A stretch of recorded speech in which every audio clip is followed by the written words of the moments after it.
Sunod-sunod na aksidente ang nangyari sa Roas Boulevard sa Parañaque. Isa ang nasawi. Balitang hatid ni Bam Alegre.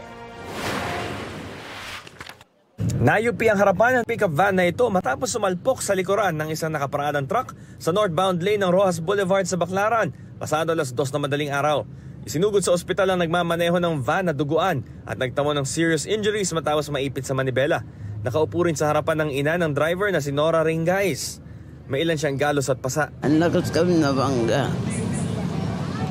Pagising ko, nabangga na kami. Dalawa pang pasahero ang nasa likuran ng van kabilang ang pamangkin ng driver. Tumalsik po siya. Tapos pagkagising ko, masakit lang ang likod ko tapos nahihilo. Pagkakita ko kay Tito, nakaano na siya. Puro bubo.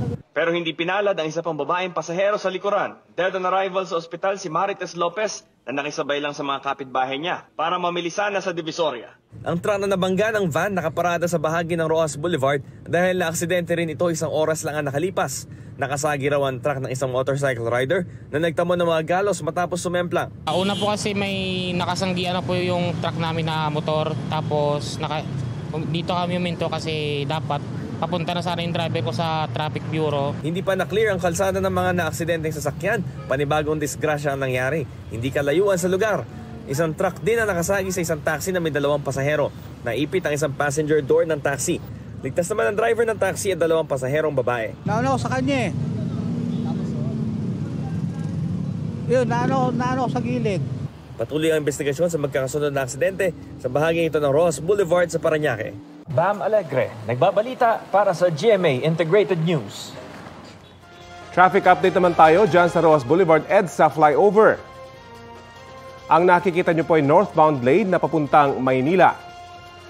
Mabigat na po ang daloy ng trapiko dyan dahil sa nakasarang northbound lane ng EDSA Roas Boulevard flyover. Tukod na po yan hanggang sa may Cavitex. Patuloy pa rin kasi ang paglalagay ng expansion joints sa flyover na magtatagal hanggang sa Sabado, December 30. Para po hindi maipit sa traffic, inaabisuhan ng mga motorista na maghanap ng alternatibong ruta.